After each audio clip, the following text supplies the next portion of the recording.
Pamekasan. Pamekasan merupakan salah satu kabupaten yang ada di Pulau Madura dengan luas 792,3 km persegi. Kabupaten Pamekasan berkedudukan pada 113 derajat 19 menit sampai 113 derajat 58 menit bujur timur dan 6 derajat 51 menit sampai 7 derajat 31 menit lintang selatan. Secara geografis, Kabupaten Pamekasan berbatasan dengan Laut Jawa di sebelah utara, Selat Madura di sebelah selatan, Kabupaten Sampang di sebelah barat, dan Kabupaten Sumeneb di sebelah timur. Secara administratif, Kabupaten Pamekasan terdiri dari 13 kecamatan, 11 kelurahan, 178 desa, 1021 RW, dan 2554 RT. Adapun ke-13 kecamatan tersebut adalah Pamekasan, Rompo, Telanakan, Galis, Pademau, Larangan, Pegantenan, Palengaan, Pakong, Kadur, Waru, Batu Marmar, dan Pasean. Monumen Arek Lancor yang terletak di jantung kota Pamekasan, tepatnya di depan Masjid Agung Asyuhada dan dikelilingi jalan berbentuk lafaz Allah.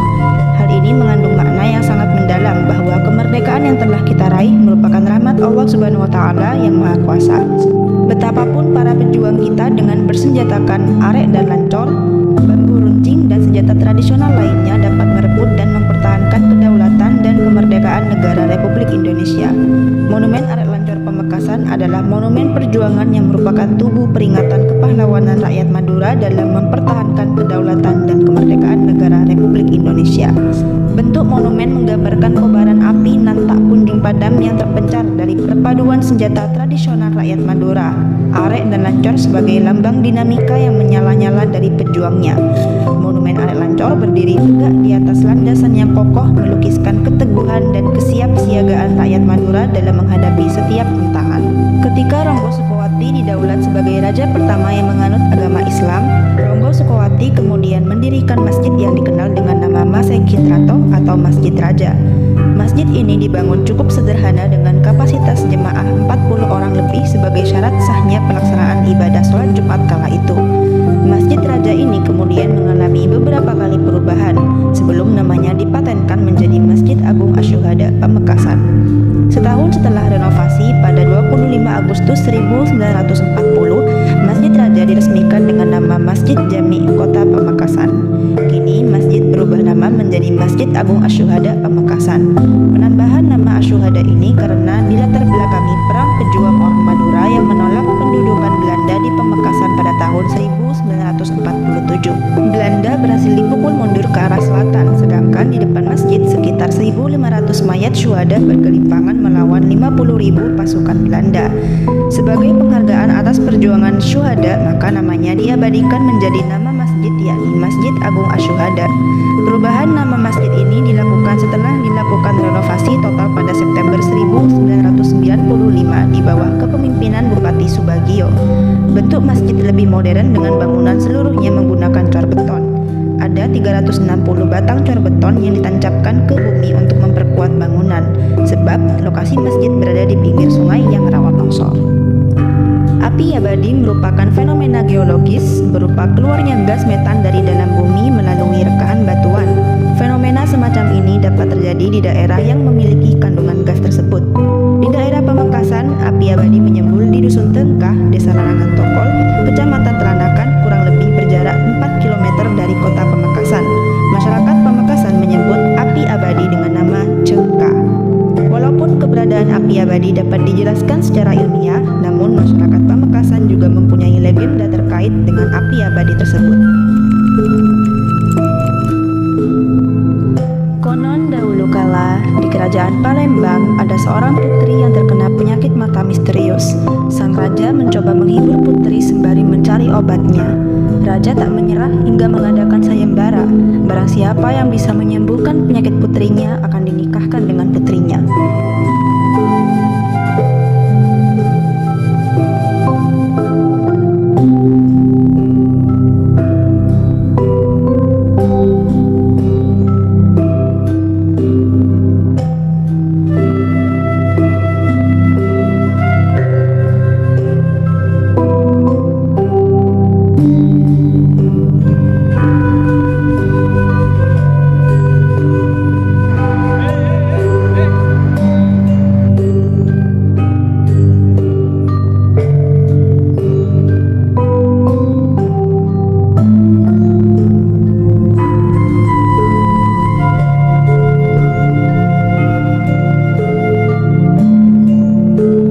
siapa saja yang bisa menyembuhkan penyakit putriku akan mendapatkan imbalan.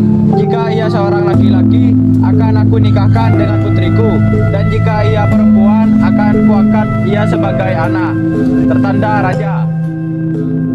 Raja pun mendengar bahwa ada kiai yang sakti bernama Kiai Moko yang berada di Madura.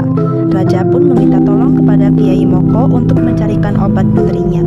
Kiai Moko pun memutuskan untuk bertapa mencari jawaban. Akhirnya Kiai Moko menemukan obat putri, yakni dengan air rebusan mata ikan. Kiai pun akhirnya mencongkel mata ikan hasil pancingannya. Saat akan menjamu tamu kerajaan, Kiai Moko kebingungan mencari api. Akhirnya Kiai Moko berdoa dan menancapkan tongkatnya hingga keluarlah api di sana. Hingga saat ini api tersebut tak pernah padam meskipun masih diguyur hujan. Oleh sebab itu, api itu disebut api tak kunjung padam. Makam Ronggo Sukowati. Kompleks makam Panembahan Ronggo Sukowati terletak di Kelurahan Kolpajung, Kecamatan Pamekasan, kurang lebih 1 km ke arah utara kota Pamekasan. Dalam cerita rakyat Pamekasan, Ronggo Sukowati dipercaya sebagai pendiri keraton baru yang menjadi cikal bakal Pamekasan. Keraton tersebut diberi nama Keraton Mandilaras yang lokasinya berada di sekitar alun-alun kota Pamekasan sekarang. Ronggo Sukowati merupakan raja Pamekasan pertama yang memeluk agama Islam sehingga ia membangun Masjid Rato yang kini menjadi Masjid Agung Asyuhada. Ronggo Sukowati belajar agama Islam kepada Pandita Empu Bageno yang merupakan murid Sunan Kudus. Ronggo Sukowati dinobatkan sebagai raja pada 1530 Masehi setelah Pangeran Ponorogo meninggal. Wihara Avalokiteswara terletak di Kampung Candi, Desa Polagan, Kecamatan Galis, kurang lebih 14 km ke arah timur laut dari kota Pamekasan. Wihara tersebut merupakan satu-satunya wihara di Madura dan merupakan wihara terbesar kedua di Jawa.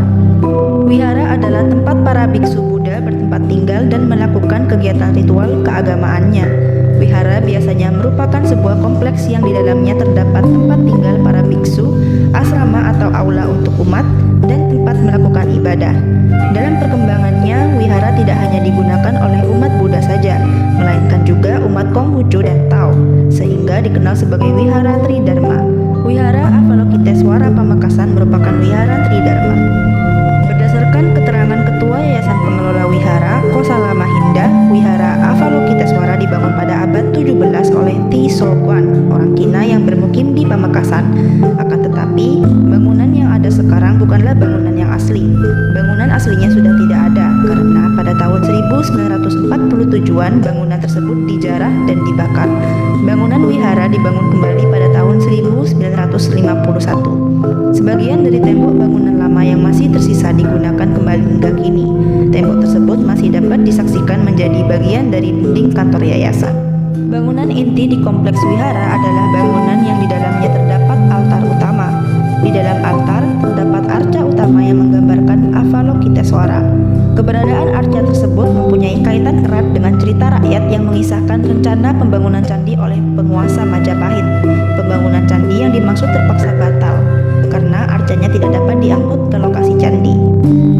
Arca tersebut kemudian menjadi terbengkalai di kampung candi dan tertimbun tanah. Di dalam kompleks wihara terdapat langgar yang terletak di bagian depan sisi barat. Penempatan langgar di wihara ini mengikuti pola penempatan langgar di rumah tradisional Madura, merupakan wujud dari sikap toleransi beragama. Wihara Avalokiteswara dianugerahi rekor Muri tahun 2009 dan 2010. Pamekasan juga memiliki banyak destinasi wisata meliputi bukit dan pantai, antara lain Bukit Brukoh, Bukit Kehi, Pantai Talang Siring, Pantai Pasehan, dan masih banyak lagi. Salah satu pantai yang cukup terkenal adalah Pantai Cumiang. Objek wisata alam Pasisir Cumiang terletak di Desa Tanjung, Kecamatan Pademau, sekitar 15 km di tenggara kota Pamekasan.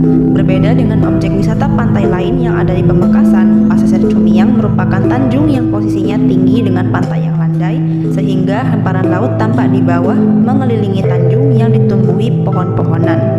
Kondisi tersebut membuat laut dapat terlihat di dua sisi. Di Pasisir Cumiang, tepat di ujung tanjung, terdapat makam keramat, yaitu makam Pangeran Adirasa, Paman Joko Tole. Tempat tersebut dahulu merupakan tempat Pangeran Adirasa menyepi. Hingga sekarang pun orang masih melakukan ziarah untuk tujuan yang sama.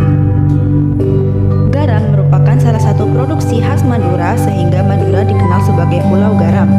Prasasti berbahasa Jawa kuno yang berasal dari abad 10 Masehi telah menyebut bahwa garam dibuat secara tradisional. Menurut catatan sejarah, sejak zaman kolonial, Madura sudah menjadi pusat pembuatan garam di Nusantara dan Pamekasan merupakan salah satu pusat garam pada waktu itu. Garam yang dibuat di Pamekasan merupakan garam yang berasal dari air laut. Proses pembuatannya berteknologi sederhana. Air laut dialirkan ke dalam tambak-tambak garam dengan menggunakan kincir yang digerakkan angin. Untuk menghasilkan kristal garam, air laut diuapkan dengan tenaga matahari. Daerah penghasil garam di Kabupaten Pamekasan meliputi kawasan pantai di bagian selatan Pulau Madura, sepanjang kurang lebih 12 km. Sebarannya mulai dari Desa Konang di Kecamatan Galis, kemudian Desa Bunder, Cumiang, dan Tanjung di Kecamatan Pademau sampai dengan Kecamatan Lanakan. Batik Pamekasan memiliki kekhasan motif dan warna.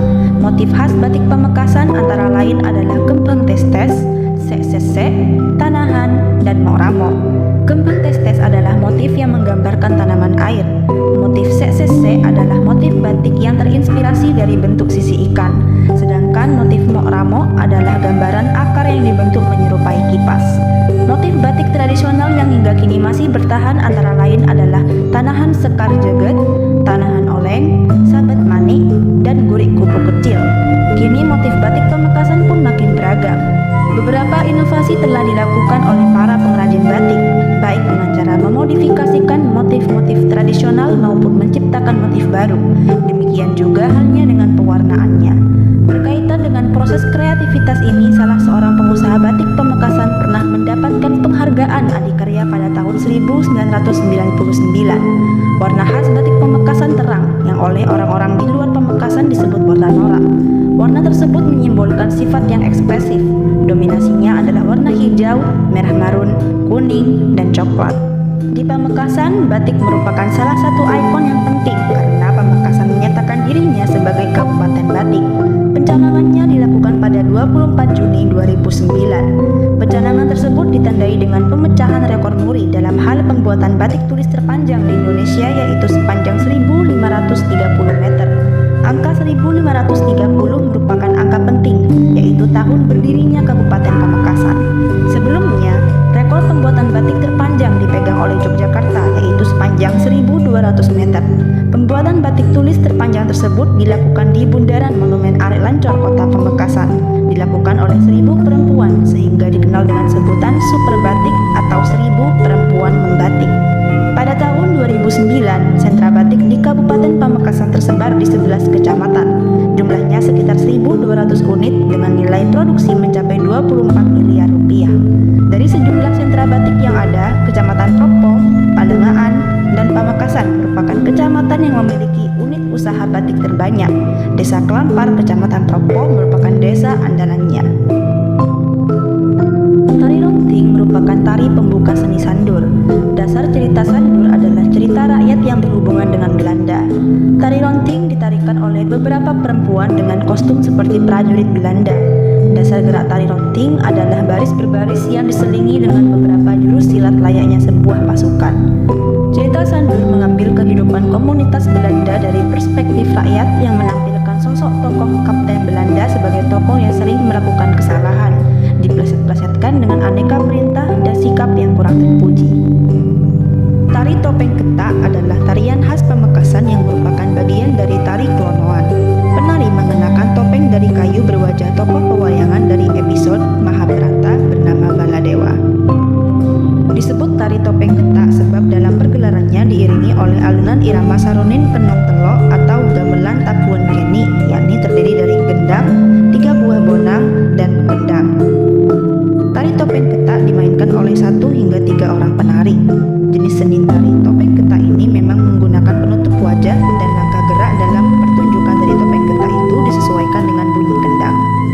Tari Ronting dan tari topeng ketak sudah mendapatkan hak kekayaan intelektual dari Menteri Hukum dan HAM sebagai tari tradisional yang merupakan hasil kreasi khas Pamekasan.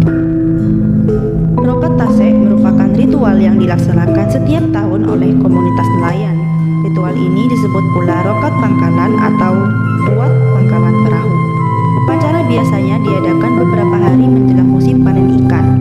Tujuan penyelenggaraan memohon keselamatan serta doa agar hasil tangkapan ikannya berlimpah.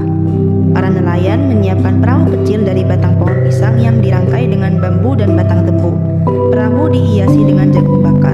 Perahu kecil tersebut diisi aneka sesaji berupa buah-buahan, telur, ayam, serta kambing-kambingan dari rumput kering. Di dalam perahu juga ditempatkan 2 boneka manusia terbuat dari tepung dan nasi beraneka warna. Nasi yang berwarna kuning, merah, hijau, dan hitam ditata mengelilingi nasi putih. Nasi berwarna tersebut merupakan persembahan kepada malaikat penjaga 4 penjuru laut, yaitu malaikat Jibril di sebelah timur, malaikat Mikail di sebelah selatan, malaikat Israfil di sebelah barat, dan malaikat Israel di sebelah utara. Sementara nasi putih yang di tengah adalah sesaji untuk Nabi Haidir. Setelah semua persiapan selesai, sore harinya perahu sesaji dilepas ke laut.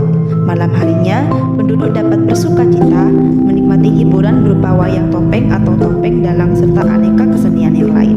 Kerapen sape merupakan istilah untuk menyebut perlombaan pacuan sapi di Pulau Madura. Pada perlombaan tersebut, sepasang sapi yang menarik semacam kereta dari kayu yang disebut kaleles.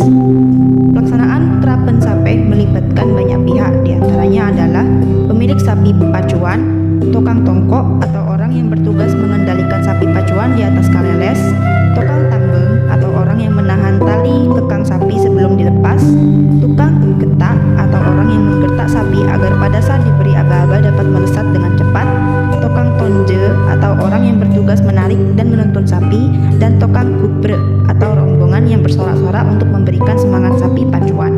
Terdapat 2 versi mengenai asal-usul kerapen sape. Versi pertama mengatakan bahwa istilah kerapen berasal dari kata kerap atau kirap yang artinya berangkat dan dilepas secara bersama-sama. Versi lain menyebutkan bahwa kata kerapen berasal dari bahasa Arab, kirabah, yang berarti persahabatan. Sementara secara leksikal, kerapen berarti pacuan, sehingga kerapen sape berarti pacuan sapi. Kerapen sape yang menjadi ciri khas Madura mempunyai beberapa jenis, yaitu kerap keni, kerap raja, kerap oncengan, kerapen karesidenan, dan kerap cer-aceren atau kerapen latihan. Sape sono atau sapi pajangan adalah penampilan sepasang sapi yang dirangkai dengan alat bernama pangonong yang diberi aneka aksesori dan atribut indah, serta memiliki kemampuan mengikuti segala instruksi pengendali sapi atau tokang malang. Sape sono mengikuti alunan musik pengiringnya atau saronen. Perlombaan sape sono ini biasanya dilaksanakan pada awal musim lomba kerapen sape. Oleh karena itu, peserta sape sono adalah pasangan sapi betina, sedang peserta kerapen sape adalah sapi jantan.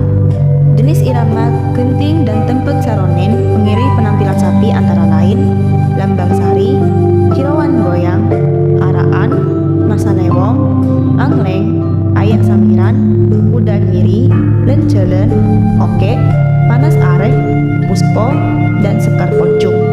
Supaya terlihat menawan, para sapi dihias semenarik mungkin untuk mendapat perhatian pada ajang tersebut. Daul atau uldaul adalah musik tradisional khas Pamekasan yang merupakan hasil kreativitas warga Pamekasan sendiri.